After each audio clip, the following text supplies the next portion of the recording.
चीज है। काफी कॉम्प्लेक्स होता है। एंड काफी एक डाइटरी डेलिकेट बैलेंस बनाए रखना भी इम्पोर्टेंट होता है, क्योंकि एक इम्पोर्टेंट ऑर्गन के लिए हमें इम्पोर्टेंस देना बहुत जरूरी है। सो की रोल्स जो है न्यूट्रिएंट्स का, कौन कौन से न्यूट्रिएंट्स हैं जो आपके हार्ट हेल्थ में मदद करते हैं, उसके बारे में भी जानना उतना ही इम्पोर्टेंट है। सबसे पहले तो एक आ गया कि हार्ट आपका है क्या। It's a hollow cone shape. Cone जितना होता है आपके मुट्ठी बराबर होता है। एंड ये जो आपका हार्ट है, भले छोटा सा हो, इसमें आपको 2.5 बिलियन टाइम्स जो है एवरेज लाइफ टाइम में ये हार्ट बीट करते हैं। तो ये ऑर्गन सिर्फ ऐसे ही नहीं है, बहुत ज्यादा कसरत करता है ये ऑर्गन। तो इसीलिए ये हार्ट जो है भले ही छोटा है, हमें उतना ही इम्पोर्टेंस देने की जरूरत है। सो एडल्ट में जो है, फीमेल में आपका 250 ग्राम का होता है एंड मेल्स में 50 ग्राम ज्यादा होता है। एंड बेसिकली जब भी हम हार्ट के बारे में बात करते हैं, तो हमारा बेसिक फंक्शंस जो है क्या क्या करते हैं वो चीज भी क्लियर होना जरूरी है। तो हार्ट में आपका क्या होता है कि ऑक्सीजनेटेड ऑक्सीजनेटेड ब्लड को जो है वो पंप करता है। यानी कि ऑक्सीजन कैरी करने वाला जो आपका ब्लड होता है, आप सांस लेते हैं, आप सांस के अंदर क्या लेते हैं, ऑक्सीजन को लेते हैं, राइट। हम सांस में ऑक्सीजन को लेते हैं, जब सांस बाहर जाता है तो कार्बन डाइऑक्साइड जाता है, जो कि हमारे शरीर के लिए अच्छी नहीं होती है। जब ऑक्सीजन जाता है वो जाता कहाँ है, गायब तो नहीं हो जाता है, हवा तो बन नहीं सकता है हमारे अंदर, हवा तो चल नहीं सकती है। तो जो मीडियम होता है वो आपके ब्लड के थ्रू होता है। सो ऑक्सीजन को आपके दूसरे जगहों तक पहुंचने का जरिया जो है वो आपका ब्लड होता है। तो यही जो ब्लड होता है वो, उसका भी जो जरिया होता है कि अलग अलग जगहों में जाके कैसे पहुंचेंगे, अपने आप तो फ्लो नहीं होगा, उसी के लिए आपका हार्ट होता है। तो ये पंप करते हैं, आपका ब्लड प्रेशर मेंटेन करते हैं, ब्लड सर्कुलेशन का प्रोसेस मेंटेन करते हैं। एंड सिर्फ ये ब्लड ही नहीं, उसके साथ साथ एसेंशियल जितने भी चीजें हैं, सब कुछ आपके हॉर्मोन्स है, आपके न्यूट्रिएंट्स है, आपके दूसरे कुछ भी चीजें हैं कि प्रोटीन्स है आपका, फैट्स है, कुछ भी है, जो भी एसेंशियल चीजें हैं जो हमारे शरीर के अंदर जरूरी है, वो सारे चीजों को सर्कुलेट करते हैं। कि आपके ब्रेन से आपका सिग्नल आ गया कि भूख लग रहा है, तो वो हार्मोन भी आपका आपके जगह तक कहाँ से कैसे पहुंचेंगे, थ्रू हार्ट। और वो ब्लड ही जाके आपके हॉर्मोन्स को वहां तक पहुंचाते हैं, सिग्नल्स को पहुंचाते हैं। सो बेसिकली आपके हार्ट का रोल हमें ऐसा लग सकता है कि बहुत सिंपल है, बट अगेन जब हम समझते हैं गहराई से तो वो काफी कॉम्प्लिकेटेड होता है। एंड नेक्स्ट इज कि अभी किसी किसी का ये जो सर्कुलेशन है जो बहुत बेसिक है, सबसे बेसिक चीज जो आपका हार्ट कर रहा है वो आपका सर्कुलेशन कर रहे हैं, ब्लड को जहां जहां तक पहुंचना है पहुंचा रहे हैं। बट इसी में बहुत सारे लोगों की दिक्कत होती है, प्रॉपर सर्कुलेशन नहीं होता है ब्लड का। क्या इसका मतलब ये है कि आपका हार्ट जो है वो पंप नहीं कर पा रहा है, आपका हार्ट वीक हो रहा है? पोर सर्कुलेशन का बहुत सारा मीनिंग हो सकता है। तो इसलिए हमें सर्कुलेशन पे ध्यान देना भी इतना ही इम्पोर्टेंट है कि प्रॉपरली हमारे शरीर के अंदर ब्लड जो है वो सब जगहों में पहुंच रहे हैं कि नहीं पहुंच रहे। अगर नहीं पहुंचते हैं तो ऐसा क्या क्या साइंस है जिसके बारे में हमें ध्यान देना चाहिए। सो जब आपके हार्ट जो है वो प्रॉपर ब्लड पहुंचाते नहीं है, तो आपका क्या होता है, जो एक्सट्रीमिटीज होता है, यानी कि ये वाला जो पार्ट है ये सबसे दूर होता है। बाकी सारा आपका हाथ का इस वाला पार्ट, ये वाला पार्ट तक तो आपके ब्लड आ जाता है, बट जो एकदम लास्ट वाले पॉइंट्स होते हैं, पोर सर्कुलेशन की वजह से वहां तक वो ब्लड नहीं पहुंच पाता है। सो क्या होगा, आपका टिंगलिंग यानी कि झंझनाहट जैसा फील होगा। कैसा होता है कि अगर आपने ऐसा हाथ को बहुत टाइम तक दबा के रख दिया, तो क्या होता है, ब्लड कट ऑफ हो जाता है, फिर आपको धीरे धीरे ये उंगली फील नहीं होता है, तो नम्बनेस। वैसा हाथ और पैर में खास करके अगर आपको फील हो रहा है, इसका मतलब आपके शरीर में सर्कुलेशन प्रॉपर नहीं हो रहा है। अगर आपका हाथ पैर बहुत ठंडा रहता है, भले ही आप कंबल के अंदर है, आप सेक रहे हैं, कुछ भी कर रहे हैं, फिर भी आपका हाथ और पैर फटाक से ठंडा हो जाता है, ठंडा रहते हैं ज्यादातर टाइम, इसका मतलब ये है कि आपका सर्कुलेशन सही नहीं है। कभी कभी क्या होता है, पैर में सूजन आना, एंकल्स जो है वो फूल जाना, ये भी एक पोर सर्कुलेशन का साइन हो सकता है। बहुत लोग आते हैं जो उनका क्या होता है कि थोड़ा बहुत चल लिया, थोड़ा बहुत कसरत कर लिया, तो सीधा पैर जो है वो सूज जाता है। जो आपके एरिया है उस पार्ट से लेके वो पैर में पूरा सूजन आ जाता है। इसका मतलब ये है कि उनका कुछ ना कुछ वेन्स में ब्लॉक है, या तो जो आपका हार्ट है वो वीक है एंड वो पंप नहीं कर पा रहे हैं, सर्कुलेट नहीं कर पा रहे ब्लड को। तो ये भी एक बहुत इंपॉर्टेंट साइन होता है। कभी कभी दिमाग तक ब्लड प्रॉपरली पहुंच नहीं रहा है तो क्या होगा, मेमोरी लॉस, भूल जाना, चीजें भूल जाना, इधर से उधर गए, क्या करने गए थे भूल गए आप। तो ऐसे ऐसे होना, डिफिकल्टी इन कॉन्सेंट्रेटिंग, कॉन्सेंट्रेट करने में आपको दिक्कत हो रही है। इवन आपको डाइजेशन का भी इशू हो सकता है, क्योंकि क्या है कि पेट तक भी आपका खून प्रॉपरली पहुंच नहीं रहे हैं। तो जो पचा हुआ खाना है वो कहाँ जाएगा, वो आपके ब्लड से ही पूरे शरीर तक पहुंचते हैं, राइट। जब आपका ब्लड ही नहीं पहुंच रहा है पेट तक तो फिर डाइजेस्ट कहाँ से होंगे चीजें। तो इश्यूज भी आ सकते हैं, आपके डाइजेशन का प्रॉब्लम हो सकता है, आपको थकान लग सकती है, क्योंकि जो खाया हुआ खाना है उसमें से कुछ न्यूट्रिएंट्स आपको मिल नहीं रहा है। मसल क्रैम्प्स होना, बहुत ज्यादा पैर खींच रहा है, हाथ खींच रहे हैं, कभी भी मसल्स अकड़ रहे हैं आपका, कभी शोल्डर का हो रहा है, कभी पैर का हो रहा है, कभी हाथ का हो रहा है। तो मसल क्रैम्प्स भी बढ़ जाते हैं, स्किन कलर में चेंज आना। देखिए नॉर्मली क्या होता है, लोगों का ऐसा पिंक कलर का एक टोन रहते हैं, बट जब सर्कुलेशन प्रॉपर नहीं होता है वो पेल हो जाता है, ऐसा सफेद पड़ जाता है बिल्कुल, जो हम बोलते हैं।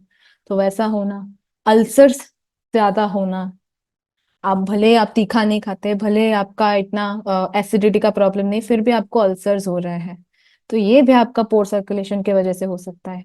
वेरिकोज वेन, वेरिकोज वेन यानी कि पर्पल कलर का ऐसा नसें नहीं होता, ऐसे बाहर आ जाता है, बाहर निकल आता है, पर्पल कलर का ब्लू कलर का दिखता है पैरों में, स्पेशली लोअर पार्ट में, उसको वेरिकोज वेन कहते हैं। ऐसे वेन्स जो है वो ऐसे चमड़ी के ऐसे बाहर ऊपर ऊपर हम आप फील कर सकते हैं। तो वैसा भी आपके पोर सर्कुलेशन की वजह से हो सकता है। सो हमें इसलिए ध्यान रखना चाहिए, हमारे बॉडी में कुछ भी हो रहा है कि आज आपका ये दुख रहा है, आज आपका पैर सूज गया, आज आपको थोड़ा सा दिक्कत हो रहा है खाना वाना पचाने में, थकान ज्यादा लगती रहती है, तो ये सारा आपके पोर सर्कुलेशन की वजह से हो सकता है। सो हार्ट डिजीजेस जो है आजकल काफी ज्यादा एक किलर डिजीज बनता जा रहा है। स्टेटिस्टिकली अगर आप देखें कि इंडिया के पॉपुलेशन में ही 55 साल के पहले ही आपका हार्ट अटैक आने लग गए हैं। और ये तो 55 साल तो बहुत कम उम्र होता है। यूजुअली क्या होता है कि हम पहले के टाइम पे इतना heart attack specially 30s and 40s में हम नहीं देखते थे। बट आजकल क्या होता है, सडन जो कार्डियक अरेस्ट आता है, सडन अटैक आके डेथ हो गया है, सडन आपका कसरत करते करते ही कुछ हो गया है, अचानक से जो आपका आजकल कार्डियक अरेस्ट आ रहा है वो ज्यादा बढ़ता जा रहा है। सो हार्ट का प्रॉब्लम जो है वो दिन ब दिन बढ़ते ही जा रहे हैं। क्यों? क्योंकि हार्ट का जो प्रॉब्लम है वो आपका सिर्फ सिर्फ ऐसा ही नहीं कि मैं सिर्फ तेल वाला खाना खाता रहूंगा तो फिर मुझे ऐसा होगा, ऐसा नहीं है। हार्ट का प्रॉब्लम आपके ओबेसिटी के वजह से भी हो सकता है, अगर आपके बॉडी में चर्बी ज्यादा है, फैट ज्यादा है, मसल्स कम है, तभी भी हो सकता है। अगर आपको बीपी का प्रॉब्लम है तो भी आ सकता है। आप अगर स्मोकिंग करते हैं तो भी हो सकता है। बहुत ज्यादा आप स्ट्रेस्ड आउट रहते हैं, टेंशन लेते रहते हैं तो भी आपका हो सकता है। डायबिटीज का प्रॉब्लम है तो भी हो गया। तो बहुत सारे रिस्क फैक्टर्स होते हैं, एक के बाद एक के बाद एक प्रॉब्लम्स आ सकता है। तो किसी को भी अगर थोड़ा बहुत भी हेल्थ का इश्यू है उनको कॉन्शियस हो जाना चाहिए, क्योंकि आजकल हमें पता नहीं कि इंटरनली क्या क्या हमारे बॉडी में हो रहा है या तो चल रहा है। सो ये जो यंग पीपल को अभी होने लग गए हैं, आप देखिए कि 35 35 साल के हैं, 40 साल के हैं, यू नो 50 भी अभी तक नहीं पहुंचे हैं, कार्डियक अरेस्ट आ गया, स्ट्रोक आ गया। तो ये जो यंग जनरेशन में अभी यंग पीपल में होने लग गई, ये क्यों हो रहा है? क्योंकि ये तो पहले हमें पता था कि बहुत ओल्ड एज में होते थे, 60 70 80 ईयर्स के बाद ही लोगों को हार्ट अटैक आना, ये सब प्रॉब्लम्स रहते थे हार्ट का। बट आजकल 30s में ही रहते हैं, क्यों? क्योंकि आपका जो अभी जीवन शैली हो गया, आपका जो लाइफस्टाइल हो गया है, वो आप थोड़ा सा गौर से देखिए कि कितना आजकल आप लोग कसरत करते हैं। सारा काम तो आजकल बैठे बैठे हो जाता है, खाना भी बैठे बैठे मिल जाता है, शॉपिंग भी बैठे बैठे हो जाते हैं, घर का काम करने भी लोग आ जाते हैं। तो इतना हमारा लाइफ में एक्टिविटी नहीं रहे हैं। हमें खुद को धक्का मारना पड़ता है कि जाओ थोड़ा सा वॉक कर लेते हैं आज के लिए, थोड़ा सा हमें कुछ कर लेते हैं, हमें ये करने की जरूरत है, ज्यादा बैठे बैठे हैं। और हम बैठे बैठे और क्या करते हैं, स्ट्रेस लेते रहते हैं, ये काम कैसे, वो काम कैसे, ये चीज नहीं, वो चीज नहीं। तो एक तो इनएक्टिविटी, एक तो हमारा डाइट का हैबिट कैसा है, लाइफस्टाइल, सोने उठने का, खाने पीने का, सारी चीजें, स्ट्रेस, रात को नींद ना आना, स्मोकिंग ड्रिंकिंग तो है ही। अगर उसके साथ साथ और भी किसी को डायबिटीज, हाइपरटेंशन या ओबेसिटी का प्रॉब्लम है, तो ज्यादा उसका चांस बढ़ जाता है हार्ट प्रॉब्लम्स आने का। सो इसीलिए आजकल यंग जनरेशन में स्पेशली स्ट्रेस हो गया, फिजिकल इनएक्टिविटी हो गया, डाइट के हैबिट्स इतने खराब है, तो इन सब के वजह से बहुत ज्यादा ये होने लग गए हैं। तो ये जो डाइट का हैबिट जो है, कितना भी आप बच के खाओ, कितना भी आप देख लो कि ये चीज शायद हेल्दी है, ये चीज शायद हेल्दी नहीं है, तो आपको मेन जो कल्प्रिट है वो समझना बहुत इंपॉर्टेंट है। वो चीज आपके घर के खाने में भी हो सकता है, ऐसा नहीं कि सिर्फ बाहर के खाने में ही मिलेगा। वो कल्प्रिट आपका हार्ट का होता है एस कल्प्रिट। एस मतलब सुक्रोज, यानी कि सिंपल शुगर्स, जो हमारा चीनी डलता है। एक एस मतलब सैचुरेटेड फैट, जो आपके तेल बटर घी में मिलता है। एक एस मतलब सोडियम, जो आपके नमक में मिलता है। अगर आपके घर के खाने में भी ये सारी चीजें ज्यादा है, ज्यादा आप इसको कंज्यूम करते हैं, तो भी आपको हो सकता है। जरूरी नहीं है कि आप सिर्फ बाहर से खाए तभी आप बीमार हो सकते हैं, या तो तभी आपका हार्ट का प्रॉब्लम हो सकता है।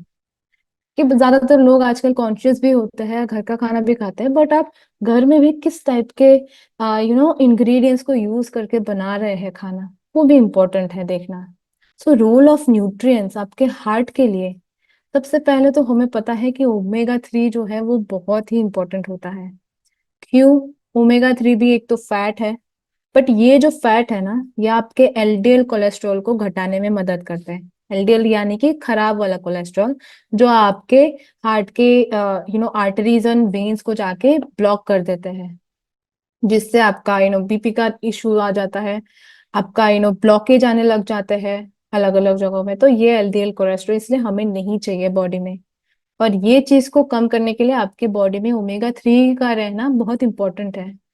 इसके साथ साथ आपका आ गया एंटीऑक्सीडेंट्स, क्योंकि हार्ट के सेल्स को भी प्रोटेक्टेड रहना बहुत इंपॉर्टेंट है, उसका खराब ना हो, डैमेज ना हो।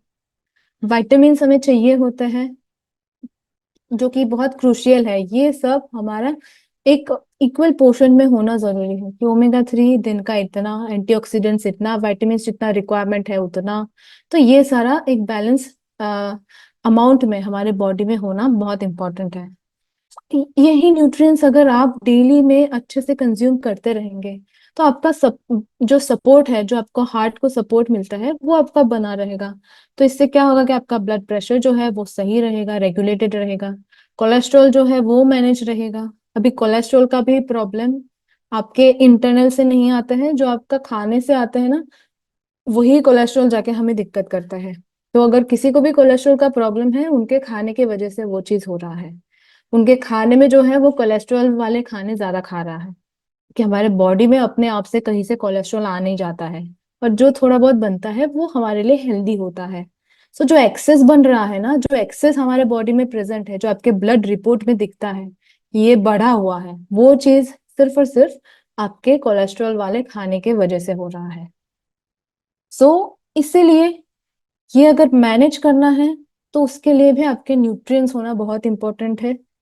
एंड उसके साथ साथ आपका कॉम्प्लेक्स कार्ब्स, जिसके बारे में हम इतने टाइम से बात कर रहे हैं, जिसमें फाइबर्स ज्यादा है, जो आसानी से पचता नहीं है, जो आपके गट के लिए भी अच्छा है, वो आपके हार्ट के लिए भी उतना ही अच्छा है। तो कॉम्प्लेक्स कार्ब्स जितना हो सके उतना कंज्यूम कीजिए, क्योंकि सिंपल कार्ब्स में अगेन क्या है, शुगर बढ़ जाता है उससे, जो अच्छा नहीं है, जो हमें नहीं चाहिए।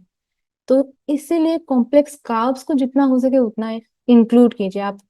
चावल चावल चावल ही खाते रहेंगे, सब्जियां नहीं खा रहे, सलाद नहीं है, आपका प्रोटीन कुछ नहीं है, हेल्दी फैट्स नहीं है, विटामिन मिनरल्स कुछ नहीं है, सिर्फ चावल चावल, कहाँ से आपका फिर बॉडी में कुछ भी आएगा, कुछ भी एसेंशियल न्यूट्रिएंट्स आपको मिलेंगे? हमें खाना सब कुछ है, बट कितना अमाउंट में खाना है, वो चीज जानना इम्पोर्टेंट है। और वो हर body to body, person to person, problem to problem differ करते हैं। तो मैं नहीं बता सकती कि आप 30 ग्राम चावल खाओ तो सबके लिए 30 ग्राम चावल ही पूरा दिन के लिए होगा, राइट? ऐसा नहीं होता है। तो एक बैलेंस जो है वो आपको खुद को एनालाइज करना है, देखना है। अपना लाइफस्टाइल देखिए कैसा है, अपना खाना पीना अभी हैबिट देखिए, और फिर उसमें क्या क्या चेंजेस ला सकते हैं, धीरे धीरे चेंजेस लाके उसको सुधारिए। एक दिन में सब कुछ नहीं होता है, तो आप धीरे धीरे कीजिए चीजों को। Next is lipids. लिपिड्स यानी कि फैट्स ही होता है, बट ये कौन सा टाइप ऑफ फैट्स है? सैचुरेटेड फैट अच्छा नहीं होता है। जैसे कि सुक्रोज है, वैसे ही हमारे बॉडी के लिए सैचुरेटेड फैट भी है। तो इसलिए हमें अनसैचुरेटेड फैट चाहिए होता है। एक तो है मोनो अनसैचुरेटेड फैट, एक तो है पॉली अनसैचुरेटेड फैट। तो ये दो टाइप के हमें चाहिए। तो बेसिकली ओमेगा 3 जो है वो हमारे बॉडी में, हमारे खाने में होना इम्पोर्टेंट है। और वो चीज यूजुअली इतने अमाउंट में, जो भी हम यूजुअली खाते हैं कि आप तेल खा रहे हैं उसमें आपका ओमेगा 3 नहीं होता है, उसमें आपका दूसरे होते हैं, सैचुरेटेड भी होते हैं, थोड़ा अनसैचुरेटेड भी होता है, मोनो अनसैचुरेटेड मोस्टली होते हैं। सो तेल अगर आपने खाया है तो अगर आपको लग रहा है कि उससे मेरा ओमेगा 3 का हो जाएगा, उससे नहीं होता है, उसमें नहीं रहता है। अगर आप बोल रहे हैं कि आप बादाम खा रहे हैं, तो दिन के कितने बादाम से आपका रिक्वायरमेंट फुलफिल होगा, जितना आपको चाहिए कितने बादाम से होगा? आप 100 ग्राम तो एक साथ नहीं खा सकते, उससे आपका कैलोरीज बढ़ जाएगा। तो ये चीज इसलिए हमें एक बैलेंस करना है। आपको खाने से भी लेना है, सीड्स में से भी लेना है, ऑयल में से भी लेना है, बट अगेन रिक्वायरमेंट भी आपको फुलफिल करना है कंप्लीटली, राइट? प्रोटीन हो गया नेक्स्ट। वो भी एसेंशियल है, क्योंकि आपके हार्ट का भी एक मसल ही है, वो मसल से ही बने हुए हैं, तो उसका भी मसल लॉस होता है। एंड ये चीज बहुत सारे केसेस में पाया गया है कि हार्ट का मसल लॉस हो गया है। तो अगर बहुत हैवी वेट वाले होते हैं, उन्होंने सडनली बहुत ज्यादा वेट लॉस किया, एक्सेसिव डाइटिंग करके, एक्सेसिव एक्सरसाइज करके, तो उनका हार्ट का भी मसल लॉस होने लग जाता है। अब देखिए वो जो बहुत ज्यादा मोटे मोटे लोग अचानक से पतले हो जाते हैं, उसके बाद उनका हार्ट का प्रॉब्लम आ जाता है। तो ये चीज भी इसलिए हमें ध्यान रखने की बहुत जरूरत है कि प्रोटीन का अमाउंट कम नहीं होना चाहिए। मसल्स जो है उस बिल्डिंग पे हमें ज्यादा फोकस करना है, मसल लॉस नहीं होना चाहिए किसी भी हालत में। Next is vitamin and minerals. Obviously we know कि एंटीऑक्सीडेंट्स हो गया, विटामिन मिनरल्स है, ये सारा हमारे हेल्दी हार्ट के लिए मेंटेन करने के लिए बहुत इंपॉर्टेंट होता है। So omega 3 as I said, अलग अलग सोर्सेज है, अलग अलग सोर्सेज का हमें लेना है, उसमें से यूज करना है। एक तो फिश एंड फिश ऑयल से मिलते हैं, जो ओमेगा 3 फैटी एसिड का आपका सोर्स होता है। फिश ऑयल सप्लीमेंट्स भी बहुत बेनिफिट करते हैं, जैसे कि हमारे पास सैल्मन ओमेगा है, तो उसका अगर आपने 2 ले लिया, then you don't have to worry about anything, और दूसरा आपको ज्यादा टेंशन लेने की जरूरत नहीं है। नेक्स्ट इज आपका फ्लेक्स सीड, अलसी, और अलसी का तेल, ये भी इम्पोर्टेंट है। तो ये भी आप ऑयल रिप्लेस करके यूज कर सकते हैं। एंड साथ साथ दूसरा, जैसे कि अदर डाइटरी सोर्सेज, जैसे हमारा आपका ड्राई फ्रूट्स है, आपका नट्स है, वॉलनट हो गया, एंड आलमंड हो गया, उसमें भी आता है, सोयाबीन है, सोयाबीन ऑयल है, कैनोला ऑयल। तो इन सब में भी थोड़ा थोड़ा थोड़ा अमाउंट ऑफ ओमेगा 3 होते हैं। सो impact of diet, so diet can change everything. एक हेल्दी इंसान को बिल्कुल अनहेल्दी बना सकते हैं, एक अनहेल्दी को हेल्दी बना सकते हैं। तो डाइट बहुत ज्यादा एक पावरफुल चीज है हमारे एवरीडे लाइफ में, क्योंकि यही एक चीज है जो हमारा काफी कांस्टेंट रहता है, राइट? कांस्टेंट यानी कि डेली हम क्योंकि कुछ ना कुछ खाते ही है, सो क्यों ना ऐसी चीज खाए जिससे हमारा बॉडी का फायदा होगा, ना कि नुकसान। सो डाइट अच्छा होना बहुत इंपॉर्टेंट है, उसमें होल ग्रेन्स होना, and lean protein, healthy fats, तो ये सारा का बैलेंस रहना बहुत इंपॉर्टेंट है। एंड ये जो कार्डियोवेस्कुलर डिजीजेस है, अगर किसी को है भी, तो भी उनको अभी के टाइम पे कंट्रोल करना चीजों में। ऐसा नहीं कि हम 2 दिन कंट्रोल कर रहे हैं, तीसरे दिन बिल्कुल एकदम शादी आ गई, कुछ आ गया और हम सब कुछ भूल गए, हमारा हार्ट क्या है, किडनी क्या है, हम सब भूल गए, हम बस खाने लग गए। ऐसा नहीं होना चाहिए। तो कंट्रोल होना चीजों में बहुत इंपॉर्टेंट है। एंड एक्सरसाइज, अभी एक्सरसाइज में किस टाइप का एक्सरसाइज आपके हार्ट के लिए अच्छा है, आप बताइए फटाफट चैट बॉक्स में। कौन से टाइप का एक्सरसाइज आपका यहाँ पे बेनिफिट होगा हार्ट के लिए, कार्डियोवेस्कुलर हेल्थ के लिए? कौन से टाइप ऑफ एक्सरसाइज हम करते हैं? बताइए फटाफट चैट में।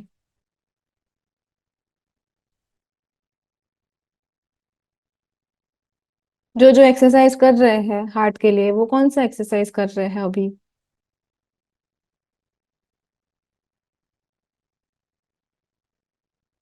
Zumba, walking. अच्छा राजलक्ष्मी जी, आपने तो कहा था कि आप कुछ नहीं करते हैं। आप वॉकिंग कर रहे हैं? Yes ma'am. ओके। और aerobic? Yes.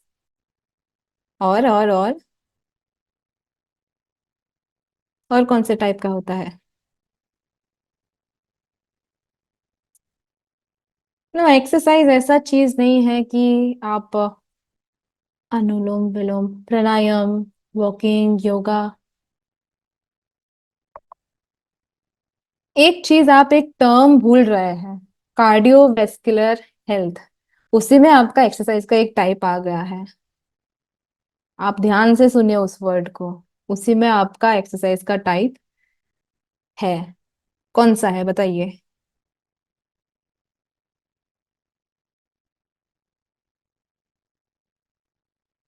No, no idea, nobody. हम अपने कार्डियोवास्कुलर हेल्थ के लिए, हम आपके हार्ट हेल्थ के लिए कार्डियो करते हैं।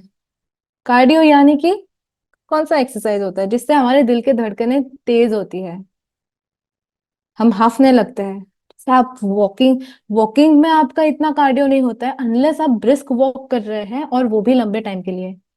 एक कांस्टेंट आपका हार्ट बीट आपको पर्टिकुलर टाइम के लिए मेंटेन करना होता है, तभी आपका वो कार्डियोवेस्कुलर एक्सरसाइज में माना जाता है। ऐसा नहीं कि आप 1 मिनट के लिए ऐसे ही भाग के आ गए, फिर आप थक गए, आप बैठ गए, हो गया आपका कार्डियो आज के लिए, ऐसा नहीं होता है।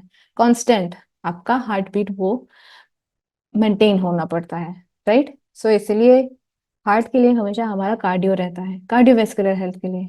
कार्डियो वेट लॉस के लिए नहीं करते, कार्डियो मसल बिल्डिंग के लिए नहीं करते, सिर्फ और सिर्फ हार्ट हेल्थ को स्ट्रांग रखने के लिए कार्डियो किया जाता है। तो ये चीज भी आप ध्यान रखिए।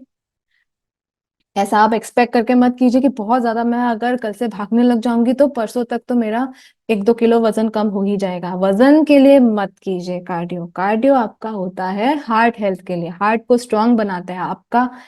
जो एयर कैपेसिटी है, लंग कैपेसिटी है, उसको भी ये अच्छा बनाता है, मजबूत बनाता है। ज्यादा से ज्यादा ऑक्सीजन जो है आपके बॉडी में रहते हैं, तो कार्डियो बहुत इंपॉर्टेंट होता है। ये सर्कुलेशन में हेल्प करता है। आप भाग दौड़ कर रहे हैं, क्या हो रहा है, आपका हार्ट जो है धड़कन उसका तेज हो रहा है, यानी कि क्या हो रहा है, ब्लड ज्यादा पंप हो रहा है, और ज्यादा जोर से पंप हो रहा है। मतलब जोर से पंप होता है तो हर जगह वो ब्लड जाके पहुंचते ही है। जहां जहां नहीं पहुंच रहा था पहले, तभी भी पहुंचने लगता है। अगर आपका हाथ पैर ठंडा है, आप आधे पौने घंटे के लिए नाच लीजिए, वॉक कर ली, रनिंग कर लीजिए, ब्रिस्क वॉकिंग कर लीजिए, सीधा आपका सब कुछ गर्म होने लग जाएगा, राइट? सो फिजिकल एक्टिविटी में आपके हार्ट हेल्थ के लिए कार्डियो करना बहुत इंपॉर्टेंट है। सो सर्कुलेशन हो गया, और इससे जब आपका सर्कुलेशन होता है, जब आपके दिमाग तक अच्छे से खून पहुंचते हैं, तो आपके फालतू की चिंताएं भी दूर हो जाती है, स्ट्रेस रिड्यूस हो जाता है। सो गो, अगर आपका हैबिट है ये कि बैठे बैठे बस सोचते रहो, टेंशन लेते रहो, जाओ आप भाग के आओ, 2-3 किलोमीटर आप रनिंग करके आओ। आपका माइंड बिल्कुल फ्रेश हो जाएगा, आपका माइंड क्लियर हो जाएगा। अगर आप कुछ सोच नहीं पा रहे थे, तो वो आप आपके दिमाग में आराम से आ जाएगा। कभी भी अगर आप स्ट्रेस्ड आउट है, जिम में जाके ट्रेडमिल में भाग लीजिए, आप ऐसे ही रनिंग कर लीजिए, घर के अंदर रनिंग कर लीजिए अगर घर बड़ा है तो। कुछ भी हो, आप एक कार्डियो वेस्कुलर कुछ भी कार्डियो आप एक्सरसाइज कर लीजिए, तो वो आपका स्ट्रेस रिड्यूस हो जाता है। एंड ओवरऑल हमें तो पता ही है कि हार्ट के लिए भी अच्छा है।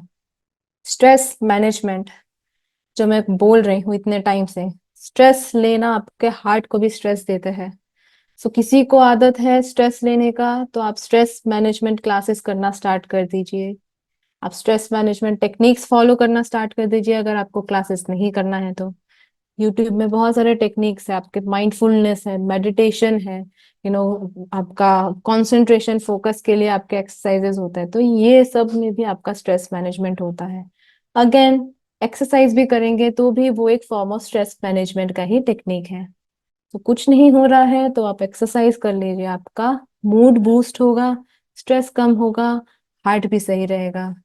तो सिर्फ खाना भी कुछ नहीं कर सकते हैं, सिर्फ सप्लीमेंट भी कुछ नहीं कर सकते, सिर्फ एक्सरसाइज भी कुछ नहीं कर सकते हैं। सबको आपको कंबाइन करना पड़ेगा, क्योंकि हमारा शरीर में सिर्फ एक ही ऑर्गन काम नहीं करते हैं, हमारा सब कुछ चल रहा है, सब कुछ साइमल्टेनियसली चलते हैं। तो इसलिए हमें जो जो चीजें भी हम करते हैं दिन में, सारी चीजें हमारे हेल्थ को अफेक्ट करता है, इम्पैक्ट करता है। सो सब चीजों में बदलाव लाना इसलिए इम्पोर्टेंट है। एंड प्रॉब्लम आने ही नहीं देना है सबसे पहले तो। सो प्रॉब्लम नहीं आने के लिए जो जो भी प्रिवेंटेटिव मेजर्स है कि रेगुलर आप चेकअप करते रहिए, रेगुलर आप एक हेल्दी डाइट मेंटेन कीजिए, आप फिजिकल एक्टिविटी करते रहिए, तो ये आपके लिए एक प्रिवेंशन का टेक्निक हो गया। एंड बहुत सिंपल है। आप जो रोज कर रहे हैं, आपको बस उसको ध्यान देना है। अगर कुछ गलत कर रहे हैं तो उसको सुधारना है, बस उतना ही आपको करना है। कुछ एक्स्ट्रा अलग नहीं करना है। अगर आप कुछ नहीं कर रहे हैं, जैसे कि एक्सरसाइज जो लोग नहीं करते हैं और करना जरूरी है, कोई कोई लोग तो पानी भी नहीं पीते हैं पर पीना जरूरी है, खाना नहीं खाते, खाना जरूरी है, सोते भी नहीं है, बोलिए, तो फिर कहाँ से आपका हेल्थ सही रहेगा? तो यही सारे छोटी छोटी चीजों को हमें सही करना है, सुधारना है। एंड सप्लीमेंट्स में हमारे पास ओमेगा 3 है। ओमेगा 3 में आपका 3 अलग अलग टाइप ऑफ फिश ऑयल यहाँ पे मिक्स है। सो एंचोवी, मैकेरेल, सार्डाइन, तो ये 3 टाइप आपका इधर मिक्स है। एंड 180 मिलीग्राम आपका ईपीए आता है, 120 मिलीग्राम डीएचए आता है, जो कि अगेन ओमेगा 3 का फॉर्म है, जो कि आपके हार्ट के लिए, आपके ब्रेन के लिए, सबके लिए अच्छा होता है। तो ये आपका सप्लीमेंट रेगुलर आप 1 से 2 टाइम ले सकते हैं। सीएच बैलेंस, सीएच बैलेंस में कुछ नहीं है, आपके ग्रीन टी का एक्सट्रैक्ट है, प्योर एक्सट्रैक्ट है, जिससे आपको 395 milligram of green tea extract मिलेगा। अभी इसमें कोलेस्ट्रॉल रिड्यूसिंग कुछ कुछ प्रॉपर्टीज होता है ग्रीन टी में। फ्लेवेनॉइड्स जो हम बोलते हैं उसको, थियोफ्लेविन्स एंड कैटेकिन्स होते हैं, जो अगर आपका एक्सेस कोलेस्ट्रॉल बॉडी में है, उसको क्या करता है, वो ढूंढ के खोज के बिल्कुल बाहर करते हैं। दवाई लेने से क्या होता है, वो चीज बाहर नहीं होता है, कहीं ना कहीं कोने में जाके छुपे रहता है। जब आप लेना बंद करेंगे वापस से आपका प्रॉब्लम आएगा। इससे क्या होता है, आपका सीधा वो जो कोलेस्ट्रॉल्स है वो ढूंढ ढांड के वो बाहर निकाल देते हैं बॉडी का। ठीक है। गार्लिक है। गार्लिक में एक पर्टिकुलर एक कंपाउंड होता है एलिसिन करके, जो एक की कंपोनेंट है आपका गार्लिक का, जो कि आपके ब्लड लिपिड लेवल्स को मेंटेन करने में मदद करते हैं।